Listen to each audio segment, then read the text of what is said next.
શ્રીમદ ભાગવત શ્રી આચાર્ય ચરણ આપણા જીવનના પ્રસંગોની સાથે આ બધું જોડે છે.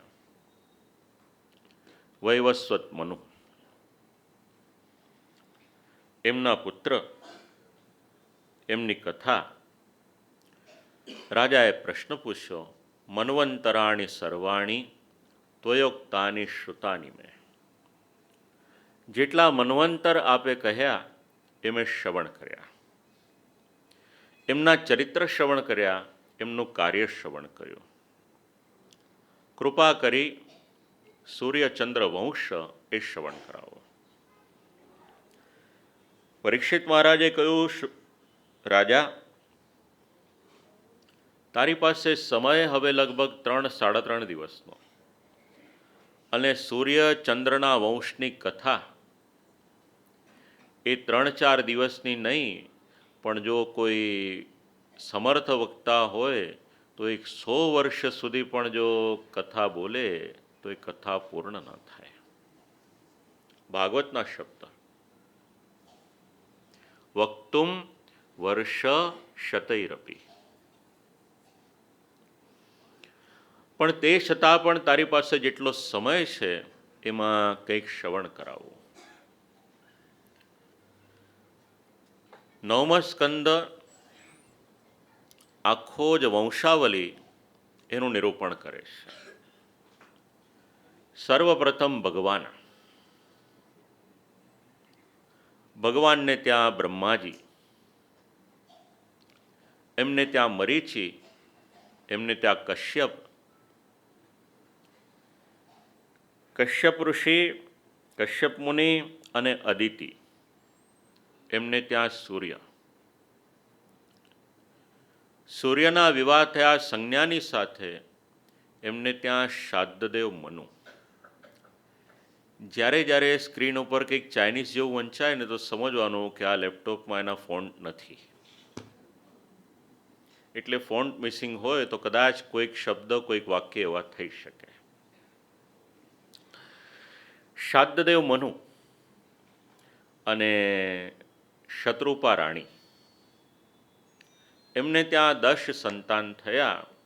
એ 10 સંતાનનો આરંભ શ્રીમદ ભાગવતજીના 9મા સ્કંદની કથાઓ એમાં આપવામાં આવ્યો છે. સંતાન હતું નહીં, યજ્ઞ કર્યો, પુત્ર મળે. તે સમયનું સિદ્ધ થયેલું વિજ્ઞાન અમુક રીતે અમુક કાર્ય કરવામાં આવે એટલે યજ્ઞ દ્વારા ઈચ્છિત પદાર્થ અથવા તો પુત્ર કે પુત્રી એની પ્રાપ્તિ થતી હતી. યજ્ઞ કર્યો પુત્રને માટે. રાણીએ વિચાર્યું કે દીકરો થશે તો પિતાને કામ લાગશે, દીકરી થશે તો મને કામ લાગશે. ઋષિમુનિઓને કહ્યું કે દીકરાને બદલે દીકરીના મંત્ર બોલો. એ પ્રમાણેના મંત્ર બોલ્યા. ફલ સ્વરૂપે ઈલા નામની દીકરી એનો જન્મ થયો. રાજાએ કહ્યું કે આ વિપરીતતા કેમ થઈ? યજ્ઞ કરાવનારે કહ્યું કે તો આપની પત્નીએ કહ્યું એટલા માટે કન્યાના મંત્ર બોલ્યા. કહ્યું કે ફરીથી એને પુરુષ બનાવો એટલે તપ કરી અને પુરુષ બનાવ્યા. જરાક વિચાર કરજો આ વાતને. સ્ત્રીમાંથી પુરુષ, પુરુષમાંથી સ્ત્રી, કન્યામાંથી પુરુષ બનાવે. હવે આજના સમયે એના માટે વિજ્ઞાનનો સહારો લેવો પડે. તે સમયે મંત્રના બલ દ્વારા, ભગવત કૃપા દ્વારા, દેવની કૃપા દ્વારા આ કાર્ય સિદ્ધ થતું હતું. પાછા પુરુષ બનાવ્યા. પણ મહાદેવજીનું, પાર્વતીજીનું એક એકાંત સ્થાન જેમાં પ્રવેશ નિષેધ હતો, ભૂલથી પ્રવેશ કર્યો એટલે પુરુષમાંથી પાછા સ્ત્રી બની ગયા. બુધની સાથે રહ્યા. એમને ત્યાં પુરુરવા આ નામના સંતાનનો જન્મ થયો. એક સમય એવો આવ્યો કે વારંવાર પુરુષમાંથી સ્ત્રી માસે માસે બદલાતું હતું સ્વરૂપ. વિચાર કર્યો કે આ દેહ કામનો નથી એટલે દેહ છોડ્યો. વૈવસ્વત મનુનો વંશ. એમને ત્યાં વૃષદ્ર વગેરે દીકરાઓ. વશિષ્ઠ મુનિએ ગાયોની રક્ષા કરવાની જવાબદારી સોંપી. રાત્રિના સમયે વાઘ આવ્યો. વાઘનું માથું કાપવાનું એના બદલે ગાયનું માથું કપાઈ ગયું. ઋષિએ શાપ આપ્યો, શુદ્રત્વની પ્રાપ્તિ થઈ. વનમાં ગયા, પોતાનો દેહ હોમી અને બ્રહ્મત્વને પ્રાપ્ત થયા. એની પછી એક રાજા, એમની દીકરી, એના લગ્ન એક ઋષિ સાથે થયા, એનો પ્રસંગ. શર્યાતિર માનવો રાજા બ્રહ્મિષ્ઠ સબભૂવ. રાજાની કન્યાનું નામ હતું સુકન્યા. જેવા નામ એવા ગુણ, ખૂબ જ વિદુષી. પિતાની સાથે વનમાં ગયા હતા. ઋષિના આશ્રમમાં પ્રવેશ કર્યો. બે ચમકતી વસ્તુઓ જોઈ સમજી ન શક્યા, એમાં કાંટા લઈને ભોંક્યા. કાંટા ભોંકાયા. તપસ્યા કરી રહેલા ઋષિ, એની આંખો હતી. આવેલી જે સૈન્ય હતું એ ત્રસ્ત થયું. રાજાને ખબર પડી કે કોઈકે અપરાધ કર્યો છે.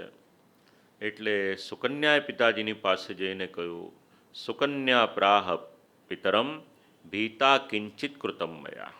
આ અપરાધ મેં કર્યો છે. દ્વે જ્યોતિષી અજાનંત્યા નિર્ભિન્ને કંટકેન વૈ.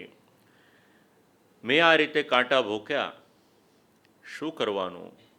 ઋષિની સેવા કરવાને માટે રહીશ. નિર્ણય કર્યો. ઋષિની સેવા કરવાને માટે રહેવાનો, પણ રાજાનો જીવ ચાલ્યો નહીં કે આ તો રાજપુત્રી, એના વિવાહ વૃદ્ધ ઋષિની સાથે કઈ રીતે કરવો? સુકન્યા ઘણી બધી દલીલ કરે છે. ત્યાં રહેશે. પતિમ પરમકોપમમ. સેવા કરવા લાગ્યા. સેવા કરતા કરતા ઘણો સમય ગયો.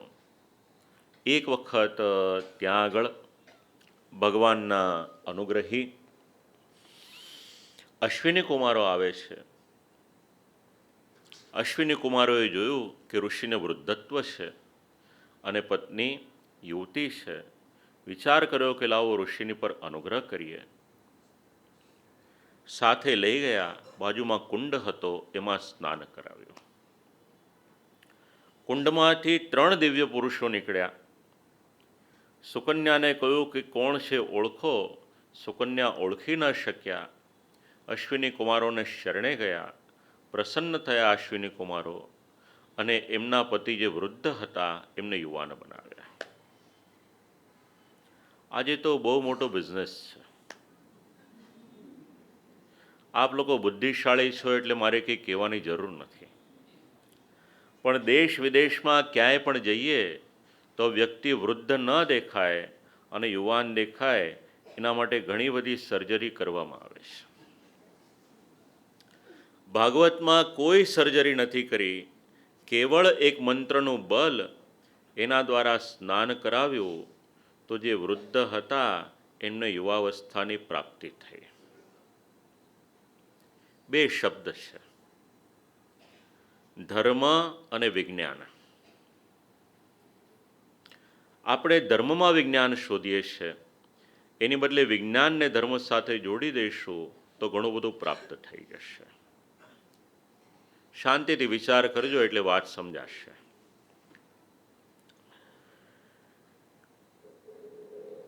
ઉત્તમ અવસ્થા પ્રાપ્ત થઈ. પિતાજી પધાર્યા. પૂછ્યું કે આ કોણ? એટલે કહ્યું કે આ તો આપના જમાઈ, એમની સાથે જ રહું છું. તત્પશ્ચાત મહર્ષિ ચવન, સુકન્યાનું ચરિત્ર, શર્યાતી રાજાનો પ્રતાપી વંશ, એમાં આનર્ત, રેવત અને કકુદમી, આ 3 સંતાન. રેવત કોઈ સામાન્ય પુરુષ ન હતા. સમુદ્રની અંદર કુશસ્થલી નામની નગરી વસાવી, જેને આજની તારીખમાં આપણે દ્વારકા કહીએ છીએ. શ્રીમદ ભાગવતમાં એના બે પ્રમાણ, એક દશમસ્કંદના ઉત્તરાર્ધમાં કાલયવનના આક્રમણ વખતે અને એક અહીંયા આગળ. બીજું આનર્ત એટલે જેને આપણે ઓખામંડળ કહીએ છીએ, એના નિર્માણ કરનાર આ રાજવી પુરુષો. મનુ મહારાજના પુત્ર નભગ, એમના પુત્ર નાભાગ, એમની કથા. પિતાને અનેક સંતાન, એક સંતાન વનમાં ગયા હતા તપસ્યા કરવા, પાછા આવ્યા. બધા ભાઈઓએ સંપત્તિનો બંટવારો કરી દીધો હતો. પૂછ્યું કે મારા માટે શું રાખ્યું? એટલે કહ્યું કે ભજામાં પિતરમ તવ, તારા ભાગમાં પિતાજી રાખ્યા છે. બુદ્ધિશાળી દીકરો જવાબ આપ્યો કે પિતાને તમે મારા ભાગમાં નહીં, મારા ભાગ્યમાં રાખ્યા છે. કલયુગમાં જ આવું બને એવું નહીં કે 4 સંતાન હોય તો મા બાપને કહી દે કે તમારે 3-3 મહિના ચારેના ઘરે રહેવાનું, અને કદાચ વધારે ખાનદાની હોય તો વૃદ્ધાશ્રમમાં મૂકી આવે તો પણ આશ્ચર્ય નહીં.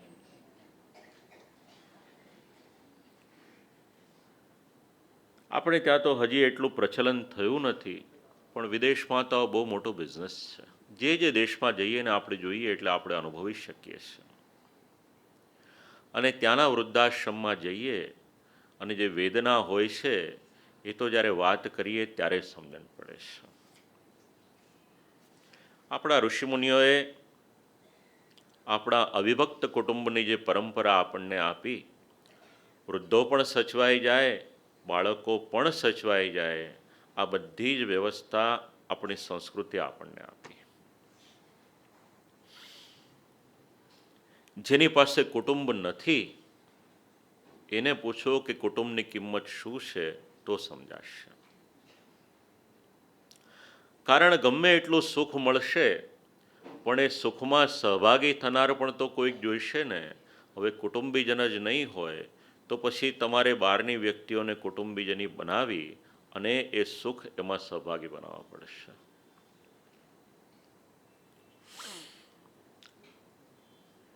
કહ્યું કે પિતાની સેવા કર, એ જ તારું કર્તવ્ય. પિતાની સેવા કરી. પિતાએ કહ્યું કે અમુક સ્થાનમાં યજ્ઞ થાય છે ત્યાં જાઓ. ઋષિમુનિઓ અમુક્ત સુક્ત ભૂલી જાય છે. યજ્ઞમાં ગયા, સુક્ત બોલ્યા. યજ્ઞ પૂર્ણ થયો. યજ્ઞમાં જેટલું ધન બચ્યું હતું બધું જ ઋષિમુનિઓએ નાભાગને આપ્યું અને કહ્યું કે આ લઈ જાઓ તમે. આપણે ત્યાં આપણે યજ્ઞ કરીએ, યજ્ઞ કરાવનારે 1 કિલો ઘી મંગાવ્યું હોય, કદાચ 100 ગ્રામ ઘી વધે, તેનો વિનિયોગ શું કરવાનો? શ્રીમદ ભાગવતનું આ પ્રકરણ પણ સમજાવે છે, કર્મકાંડ પણ સમજાવે છે. યજ્ઞોચ્છિષ્ટ હોય એની પર મૂળ અધિકાર એ તો મહાદેવજીનો, દેવતાઓએ આ નિર્ધારિત કરેલો. હવે મહાદેવજી લેવા માટે ન પધારે એટલે કર્મ કરાવનાર જે બ્રાહ્મણ હોય એ બ્રાહ્મણ યજ્ઞોચ્છિષ્ટ હોય એ પોતાની સાથે લઈ જાય.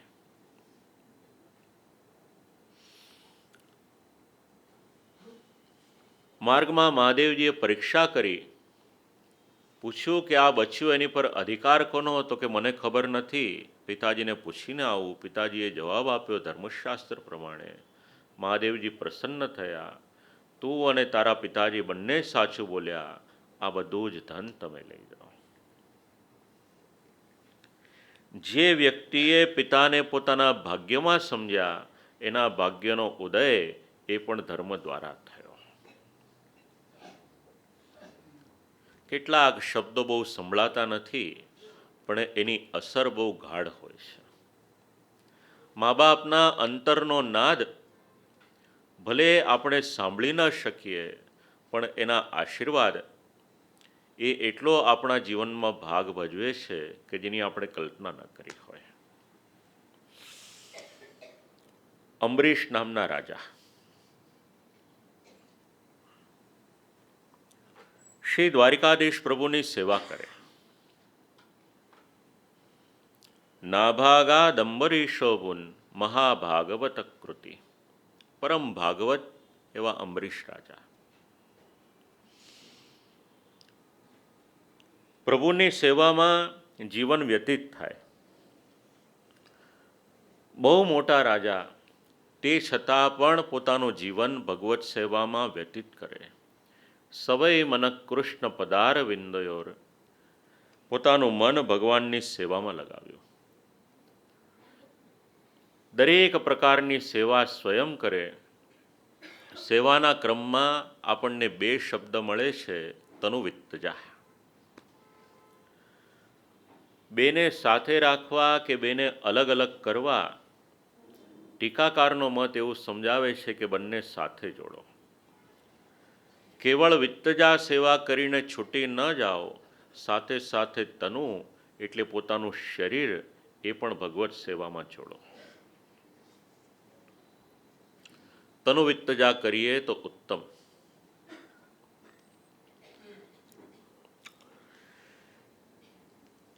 રાજાએ જીવનમાં આ સિદ્ધાંત અપનાવ્યો હતો.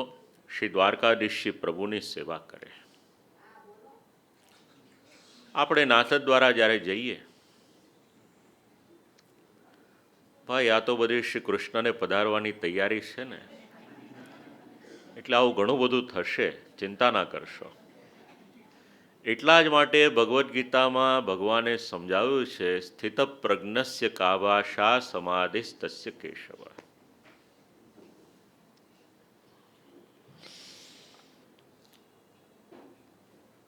અંબરીશો મહાભાગ, આખી જ પૃથ્વીનું શાસન મન લગાડ્યું શ્રી દ્વારકાધીશ પ્રભુની સેવામાં. આપણે કાંકરોલી દર્શન કરવાને માટે જઈએ શ્રી દ્વારકાધીશ પ્રભુના. શ્રી દ્વારકાધીશ પ્રભુનું મૂળ શ્રીમદ ભાગવતના આ પ્રસંગમાં છે. મૂળ સેવા તો બ્રહ્માજીએ કરી હતી, કરદમ ઋષિએ કરી હતી.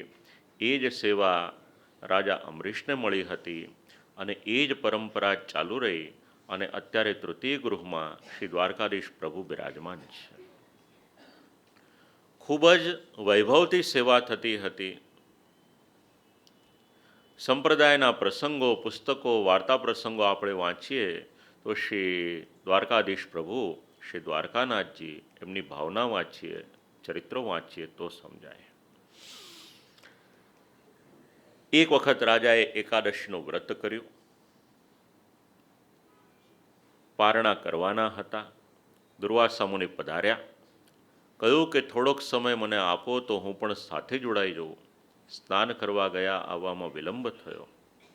રાજાએ વિચાર કર્યો, મુહૂર્ત નીકળી જશે તો મુશ્કેલી થશે. કેવળ જલ લઈ અને પાન કર્યું અને એમાં તો ખૂબ જ ગુસ્સો આવ્યો. અંબરીશ રાજા એમનું અનિષ્ટ કરવા માટે ઋષિ તૈયાર થયા.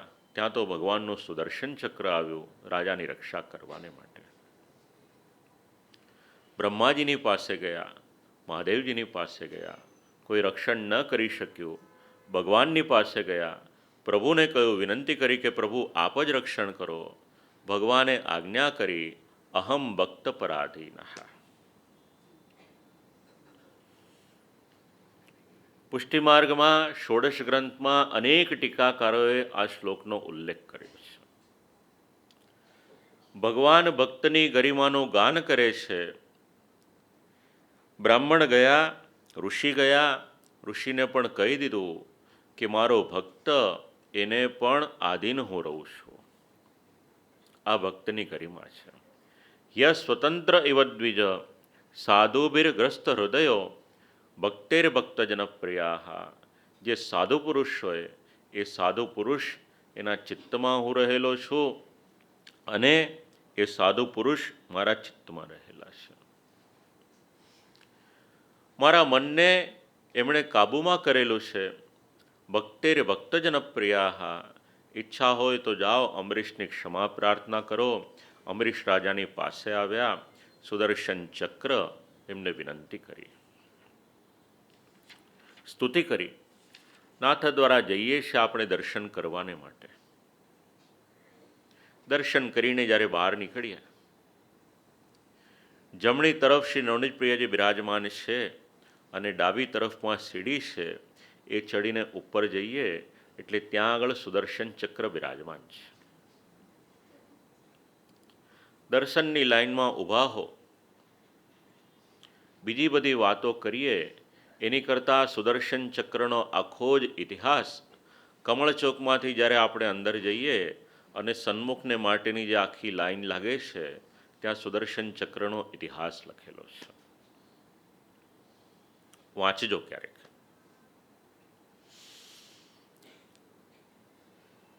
સુદર્શન ચક્ર સ્તુતિ કરી શ્લોક આપણે સૌ બોલીએ, ઠાકોરજી પ્રસન્ન થાય. ભગવાનના 4 આયુધમાંનું એક આયુધ. સુદર્શન નમસ્તુભ્યમ, સુદર્શન નમસ્તુભ્યમ, સહસ્રારાચ્યુત પ્રિય,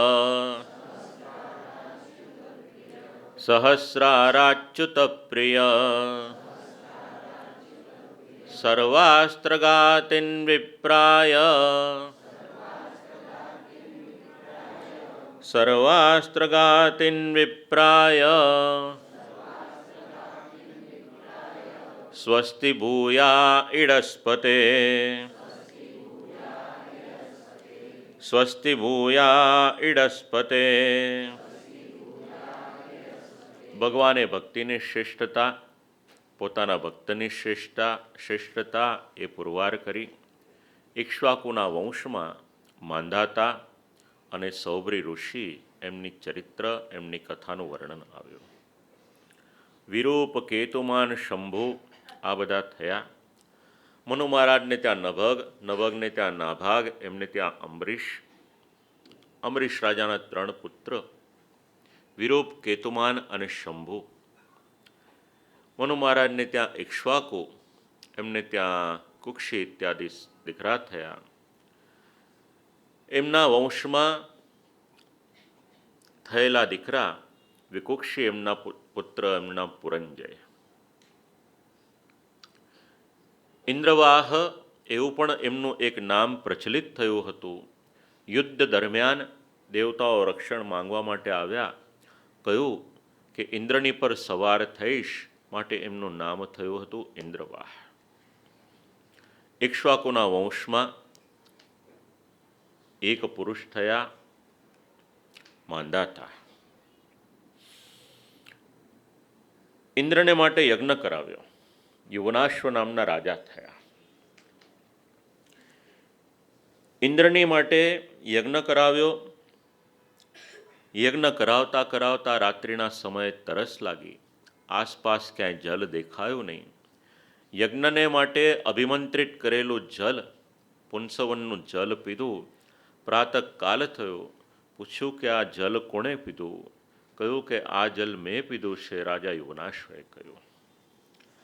કહ્યું, યુવનાશ્વ રાજા, તમે આ જલ તો પીધું, પણ આ તો રાણીને પીવડાવવાનું હતું. ભગવાનની ઈચ્છા કંઈક આવી હશે. રાણીને જે ફલ મળવાનું એ ફલ તમને મળશે. સમય વ્યતીત થતાં એમની કૂખ ચીરી, એમાંથી એક દીકરાનો જન્મ થયો.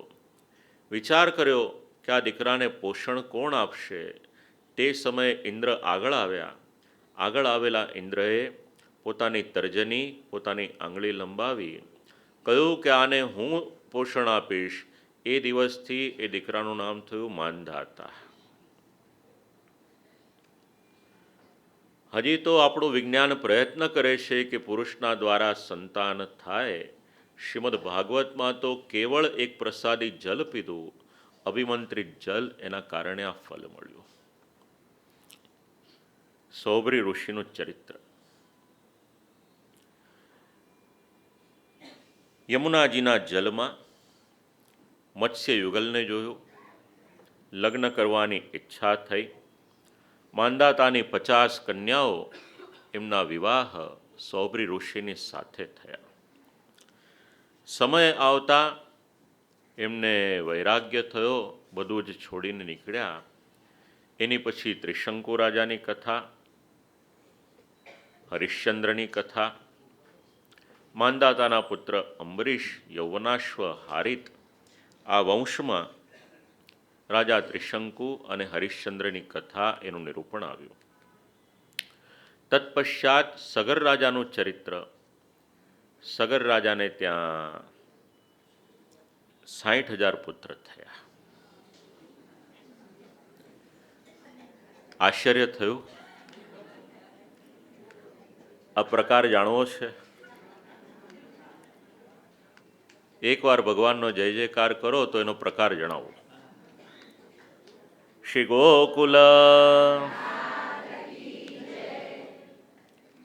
પુરાણોમાં ઘણા બધા પ્રસંગો એવા છે કે જ્યાં એક સાથે અનેક બાળકોની ઉત્પત્તિ છે. એના માટેનો ઇતિહાસ મળે છે. સ્ત્રીના ઉદરમાંથી બાળકનો જન્મ થાય એ પ્રમાણે એક અંડનો જન્મ થાય. પછી એક વિશાળ સ્થાન હોય, એમાં જલ અને કેટલીક ઔષધિઓ પધરાવવામાં આવે.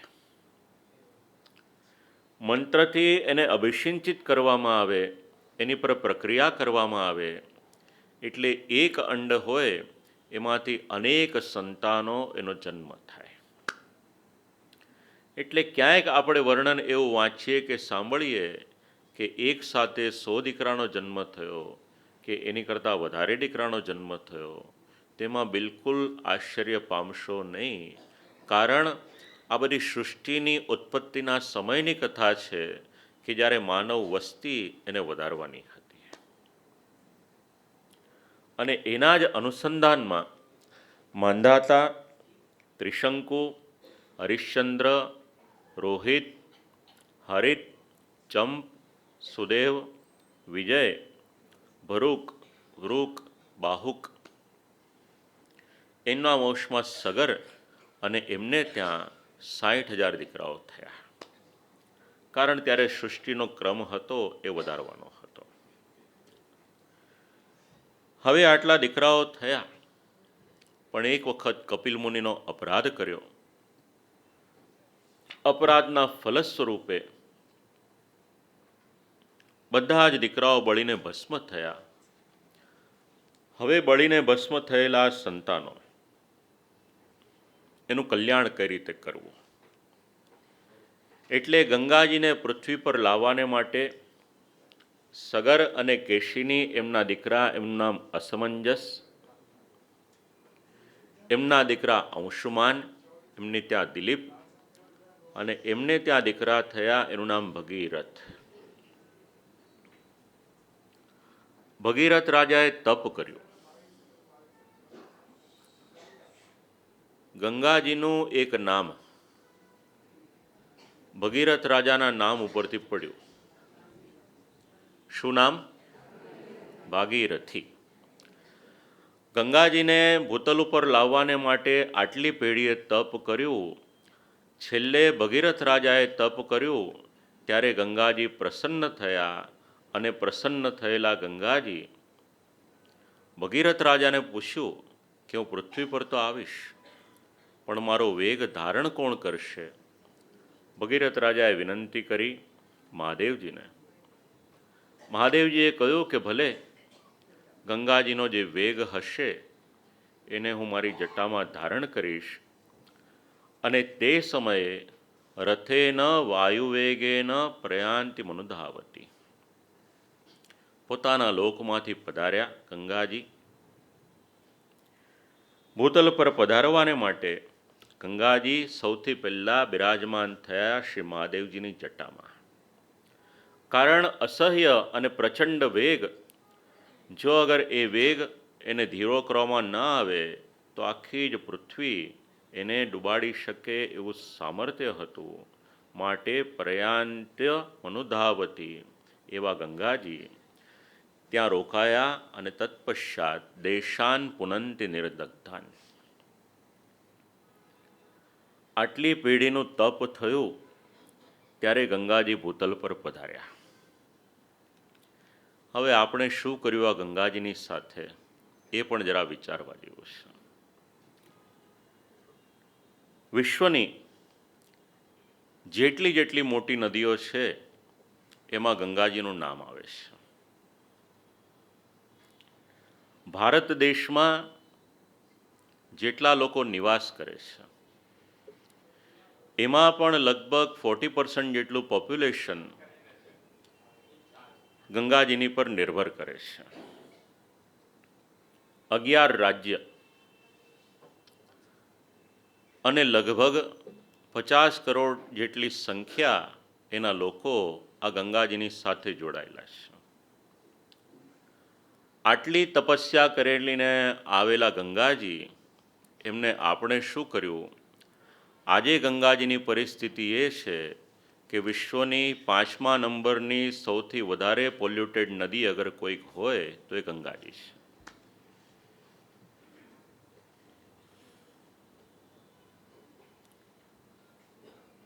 કેટલું તપ કર્યું ત્યારે ગંગાજી ભૂતલ પર આવ્યા. એક તરફ આપણે એમને મા સમાન ગણ્યા અને બીજી તરફ એ જ ગંગાજી એમાં આપણે એટલો બધો કચરો નાખ્યો કે આપણા સ્વાસ્થ્ય માટે અને પર્યાવરણને માટે આ બંને રીતે ગંગાજી એને આપણે દૂષિત કર્યા. રિસર્ચ એવું સમજાવે છે કે 3 પ્રકારનો કચરો આપણે ગંગાજીમાં નાખીએ છીએ. એક તો માનવજાત પોતાનો કચરો નાખે છે. 19 મોટા મોટા શહેરો જેની વસ્તી 1 લાખ, 1.25 લાખ, 1.5 લાખ, 2 લાખ કે એનાથી વધારે, અને એની કરતાં નાના નાના લગભગ 50 જેટલા શહેરો, આ બધા જનો કચરો એ ગંગાજીમાં વહાવ્યો. એટલે આ ગંગાજીની અત્યારની પરિસ્થિતિ. આ કેવળ માનવ કચરો એનું પરિણામ. એનાથી આગળ વિચારીએ તો આ શહેરોમાં જેટલા જેટલા કારખાનાઓ છે, ઇન્ડસ્ટ્રીઝ છે, એનો કચરો. વારાણસી હોય, પટના હોય, અલ્હાબાદ હોય, કાનપુર હોય, અસંખ્ય કારખાનાઓ ત્યાં આગળ આવ્યા છે અને જેટલી જેટલી ઇન્ડસ્ટ્રીઝ છે એ બધા જનો કચરો ક્યાં નાખ્યો? તો આપણે ગંગાજીમાં નાખ્યો. એ ગંગાજીને આપણે પ્રદૂષિત કર્યા. આનાથી ન અટક્યા તો ત્રીજા પ્રકારનું રિલિજિયસ પોલ્યુશન, ટ્રેડિશન્સ આપણે જે કરીએ છીએ, જઈએ પૂજન કરવાનો આગ્રહ કરીએ, એનું પરિણામ શું આવે છે દેખાય છે. જે ગંગાજીએ આપણને આટલું બધું આપ્યું, આપણે એ ગંગાજીને પૂર્ણ રીતે પ્રદૂષિત કરી નાખ્યા. ઘણા વર્ષોથી મિશન ચાલે છે કે ગંગાજીને શુદ્ધ કરીએ, પણ અબજો રૂપિયા ખર્ચાયા, તે છતાં પણ આજ દિવસ સુધી એ ગંગાજી શુદ્ધ થયા નથી. આ ગંગાજીનું ચરિત્ર. આ ભાગવતજીનો આપણી સાથે સીધે સીધો સંબંધ. ભારત વર્ષનો એક સમય એ હતો કે જ્યારે ગંગાજીને માટે શ્લોકો એની રચના થતી છે. જગન્નાથ કવિનો પ્રસંગ ક્યારે વાંચજો તો ખ્યાલ આવશે કે ગંગા લહેરી પુસ્તક શું છે. અને આજનો સમય એ છે કે ગંગાજીનું આચમન કરીએ તો ગેરંટી સાથે આપણે બીમાર પડી જઈએ. મારો જાત અનુભવ છે એટલે કહું છું. હા, આ આપણે ગંગાજીની પરિસ્થિતિ કરી દીધી. તત્પશ્ચાત સૌદાસ રાજાનું ચરિત્ર. સૌદાસ અને મદયંતી એમને ત્યાંના સંતાન.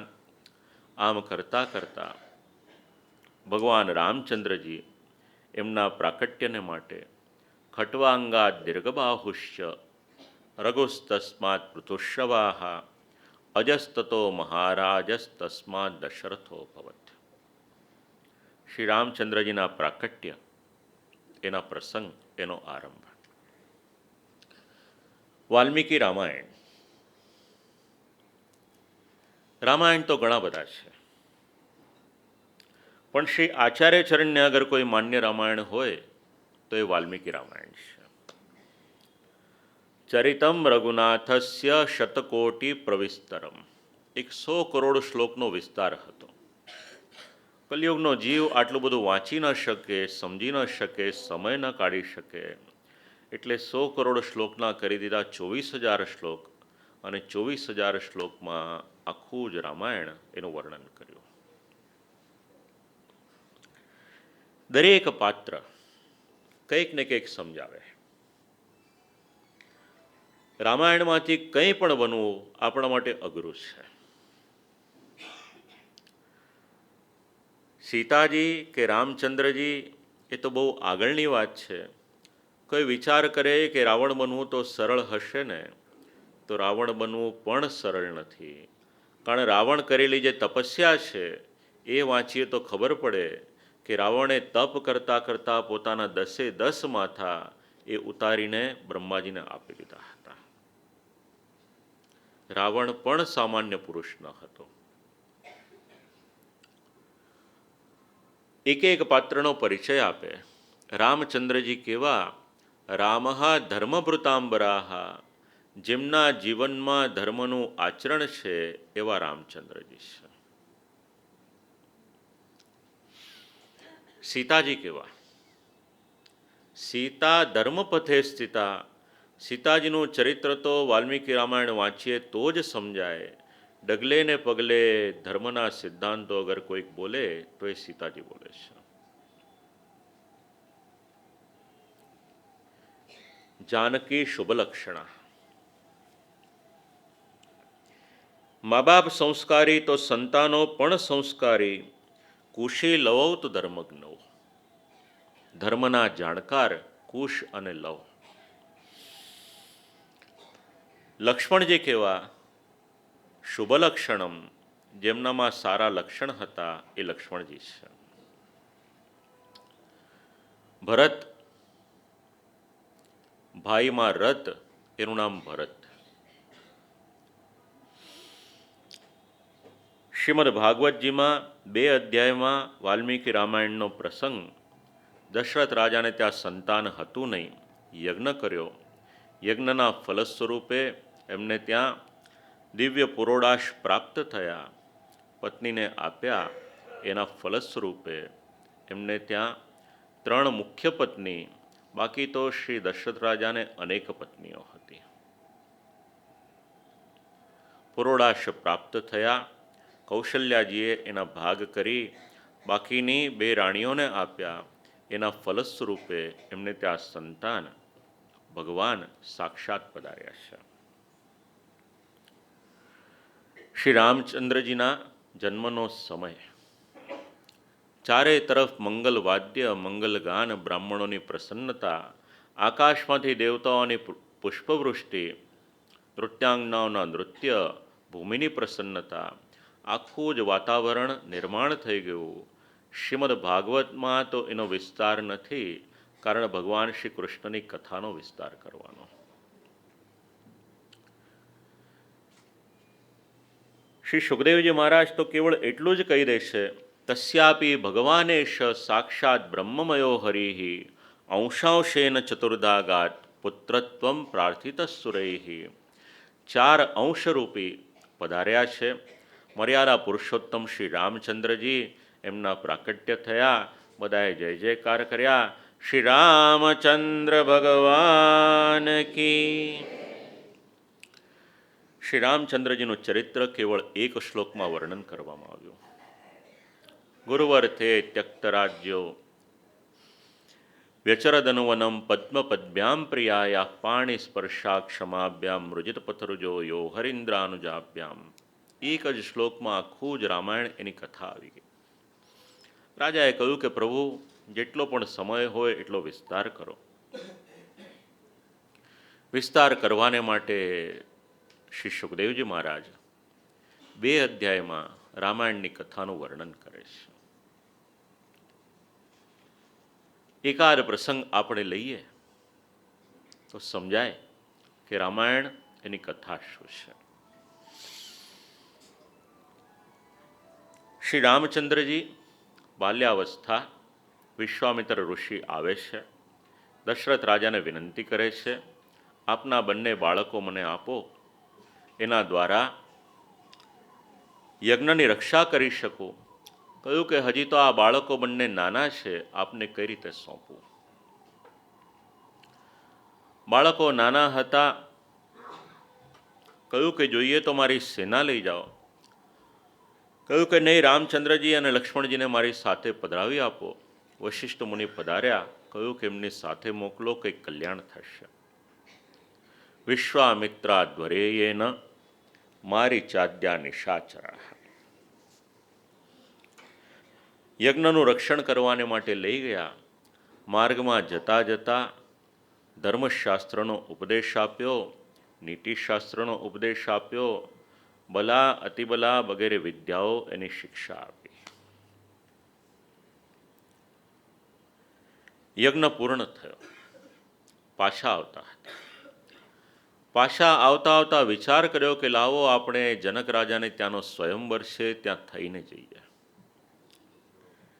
એક દિવ્ય ધનુષ્ય હતું, રાખવામાં આવ્યું હતું. શરત રાખી હતી કે જે કોઈ પણ આ ધનુષ્યનો ભંગ કરે એની સાથે જાનકીજીના વિવાહ થાય. કોઈ સામાન્ય ધનુષ હતું નહીં. દક્ષનો યજ્ઞ થયો, યજ્ઞ ધ્વંસ થયો.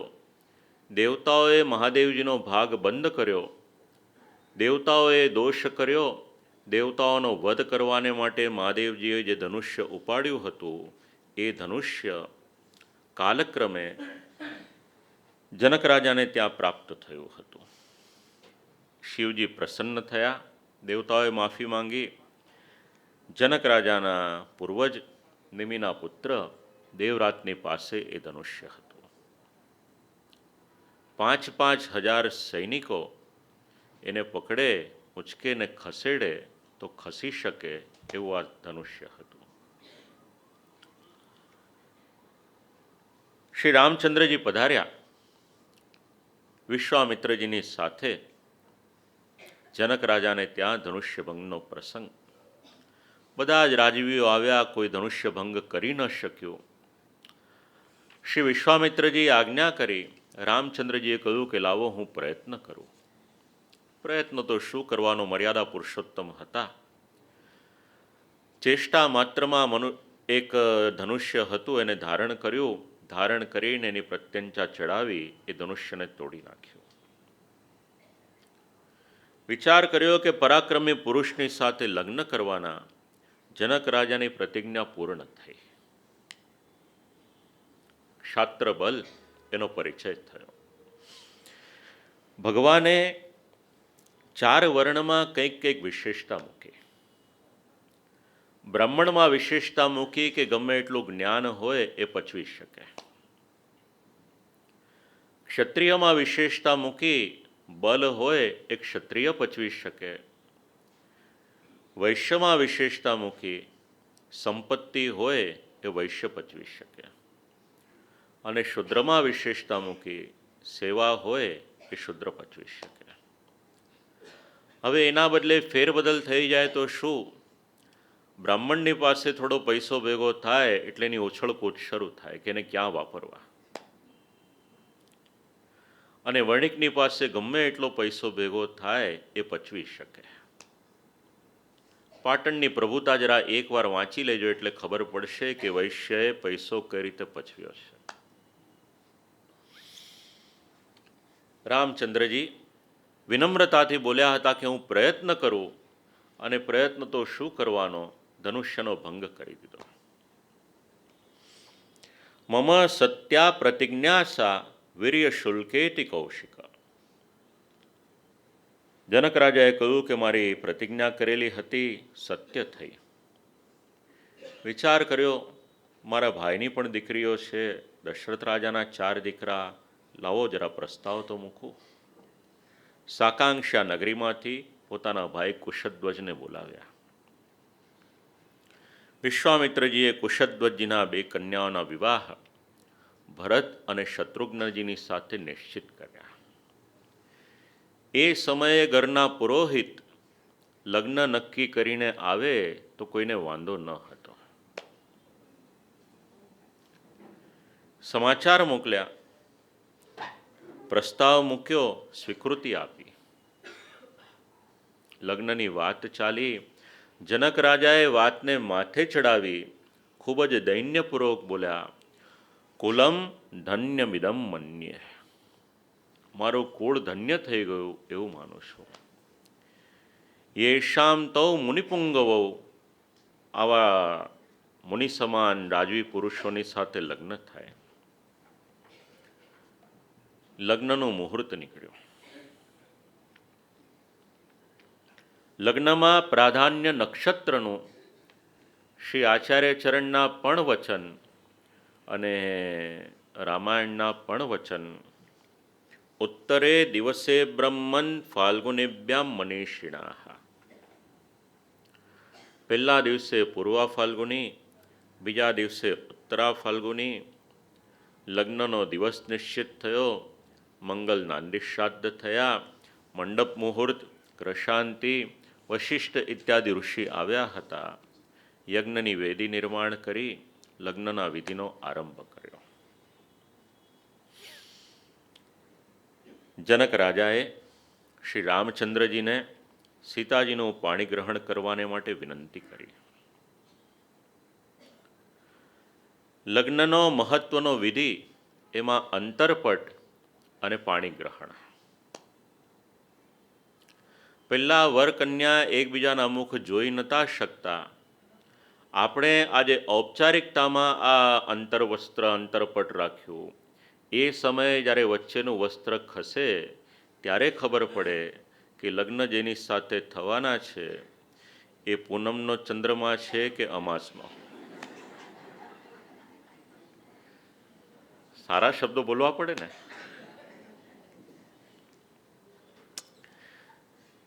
વિનંતી કરી. કેવી સરસ ભાષા વાપરે છે જનક રાજા. પ્રતિચ્છ ચૈનામ ભદ્રંતે પાણીમ ગૃહ્ણિષ્વ પાણીના. વિનંતીપૂર્વક કહ્યું કે મારી કન્યાનું પાણી ગ્રહણ કરો. સીતાજીના વિવાહ શ્રી રામચંદ્રજીની સાથે. ભરતજીના વિવાહ થયા માંડવીજીની સાથે. લક્ષ્મણજીના ઉર્મિલાજીની સાથે અને શત્રુઘ્નજીના શ્રુતકીર્તિજી. આમ 4 રામ, લક્ષ્મણ, ભરત, શત્રુઘ્ન એમના વિવાહ આ રીતે 4 કન્યાઓની સાથે સંપન્ન થયા. કન્યા ધન આપવામાં આવ્યું. યજ્ઞ કરી, લગ્ન કરી અને જતા હતા. માર્ગમાં શ્રી પરશુરામજીની સાથે મેળાપ થયો. ઉગ્ર સ્વભાવ. પૂછ્યું રામચંદ્રજીને કે મેં સાંભળ્યું છે કે તમે ધનુષ્યનો ભંગ કર્યો. લાવો તમારામાં કેટલું બલ છે હું જોઉં. મારી સાથે યુદ્ધ કરો. એક ધનુષ્ય એમની પાસે હતું તે અને બીજું ધનુષ્ય મારી પાસે છે. ધનુષ્યનો ઇતિહાસ કયો. મહાદેવજી અને ભગવાન વિષ્ણુ એમનું બલ પરીક્ષણ કરવાને માટે જે આયુધ રાખ્યા હતા એમાંના આ 2 ધનુષ્ય હતા. કાળક્રમે એક ધનુષ્ય જનક રાજાની પાસે, બીજું પરશુરામજીના પિતા પિતામહ એમની પાસે આવ્યું હતું. ધનુષ્ય રાખ્યું. વિશ્વકર્માએ ઉત્પન્ન કરેલા, નિર્માણ કરેલા આ 2 ધનુષ્ય. પરશુરામજીએ પરીક્ષા કરવાને માટે ધનુષ્ય મૂક્યું. શ્રી રામચંદ્રજીએ એને લઈ પ્રત્યંચા ચડાવી. ખ્યાલ આવ્યો કે આ તો સાક્ષાત ભગવાન. પગે લાગી અને તપ કરવાને માટે વિદાય થયા. શ્રી રામચંદ્રજી રાજ્યમાં પધાર્યા. નગરના લોકોએ જોયું કે જાનમાં જે ગયા હતા એમણે લગ્નનો આનંદ લીધો છે. કઈ રીતે ખબર પડે? ગયા હોય ત્યારે વજન હોય 70 કિલો અને આવ્યા હોય ને 5-10 કિલો વધી જાય તો સમજવું કે જાનમાં ગયા એનો આનંદ લીધો. જાનૈયાઓ પાછા આવ્યા. ઘરના લોકોએ જોયું કે ગયા હતા ત્યારે દુબળા પાતળા અને આવ્યા ત્યારે પુષ્ટ થઈને આવ્યા છે. સાથે સાથે એ પણ જોયું કે ગયા હતા ત્યારે એક બેગ લઈને ગયા હતા, આવ્યા તો 4-5 બેગ ભરીને લાવ્યા છે. પૂછ્યું કે આટલું બધું શું લાવ્યા? કહ્યું કે ઘરમાં તો આવવા દો. ઘરમાં આવ્યા, સામાન ખોલ્યો તો ખબર પડી કે અંદર શું છે. અનેક પ્રકારના રત્ન એમાં ભરેલા હતા. પૂછ્યું કે આ આવ્યા ક્યાંથી? એટલે કહ્યું કે જાનમાં જ્યાં નિવાસ આપ્યો હતો, નિવાસમાં વ્યવસ્થા એવી હતી કે 2 વખત નાસ્તો આવે, 2 વખત જમવાનું આવે, 2 વખત દૂધ આવે. આટલું તો આવે જ આવે, પછી વધારે જેને જોઈતું હોય એ વધારે મળે. દરેક વખતે આવે, સોના ચાંદીના પાત્રમાં આવે, અને બધાને કહી રાખ્યું હતું કે પાત્ર ભોજન કર્યા પછી એ પાત્રને પત્તલની જેમ પધરાવી દેજો. પણ કયો જાનૈયો એવો હોય કે સોના ચાંદીના પાત્રને પધરાવી દે? અને દરેક વખતે 2 બીડા ભોજન કર્યા પછી કે અલ્પાહાર કર્યા પછી કેસર કસ્તુરી યુક્ત 2 સરસ મજાના બીડા આવે. બીડામાં રુચિ હોય કે નહીં, પણ એમાં જે લવિંગિયું જડેલું હોય, એમાં સાચા સોલિટેરની સાઇઝના હીરા લગાવેલા હોય. હવે જાનૈયાઓ જે કોઈ દિવસ નાસ્તો નહોતા કરતા, એ 2 વખત કરવા લાગ્યા. આ બધું જ લઈને આવ્યા. આટલું બધું લઈને આવ્યા. હવે ઘરના માણસ આમ આશ્ચર્યથી જોઈને કહેવા લાગ્યા કે આટલા મોટા થયા પણ તમારામાં બિલકુલ અક્કલ ના આવી. હા? પૂછ્યું કેમ ભાઈ, શું થયું? તો કે જો આટલું બધું મળતું હતું તો 1-2 મહિના વધારે રોકાઈ જવું હતું ને.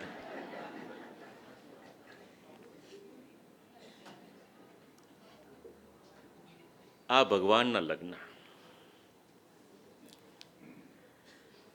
દશરથ રાજાએ પ્રસ્તાવ મૂક્યો રાજ્યાભિષેક કરવાને માટે. આજે આપણે ડેમોક્રેસી શબ્દ બોલીએ છીએ. વાલ્મીકી રામાયણ વાંચો, દશરથ રાજાએ જે પ્રપોઝલ મૂકી છે એ વાંચો, અને નગરના જનોએ જે ઉત્તર આપ્યો છે એ વાંચો. રામચંદ્રજી એમનો જે પ્રતિભાવ છે એ વાંચો તો ખબર પડશે કે ડેમોક્રેસી શું હોય. કૈકેયીને પસંદ ન પડ્યું. ભરતનો રાજ્યાભિષેક અને રામચંદ્રજીનો વનવાસ, વરદાન માંગ્યા. બધું જ છોડીને નીકળી ગયા. વનમાં પધાર્યા. એક મૃગમાં આસક્ત થયા. સીતાજીનું અપહરણ રાવણ દ્વારા થયું. રામચંદ્રજીએ સુગ્રીવ અને વાનરો સાથે મૈત્રી કરી. વાલીનો વધ કરી. હનુમાનજી પધાર્યા. લંકામાં પ્રસ્થાન કરી તપાસ કરી લાવ્યા. સમુદ્રના તટ ઉપર પધાર્યા. સમુદ્રએ વિનંતી કરી સેતુ નિર્માણ કર્યો. અત્યાર સુધી આપણા દેશના શાસકો માનતા ન હતા. થોડોક સમય પહેલાં નાસાએ જે ચિત્ર આપ્યું એની પરથી લાગ્યું કે એની વાસ્તવમાં આ સેતુ એ નિર્માણ થયો હતો. અત્યારે તો કેવળ પથ્થર મળે છે, પણ વાસ્તવમાં આ જે સેતુ નિર્માણ થયો એમાં કાષ્ઠ અને ઔષધિ એનો પણ ઉપયોગ થયો હતો. 100 યોજન લાંબો અને 10 યોજન પહોળો નલ અને નીલ નામના 2 વાનર, વિશ્વકર્માનો અંશ. આપણે પથ્થર બોલીએ છીએ, પણ આમને સિદ્ધિ હતી. જે પદાર્થને હાથ લગાડે અને સમુદ્રમાં મૂકે એ ડૂબતા ન હતા. એના દ્વારા આખો જ સમુદ્ર સેતુ એ નિર્માણ થયો. વાનરો લંકામાં ગયા. યુદ્ધ થયું. રાવણે અનેક યોદ્ધાઓને મોકલ્યા.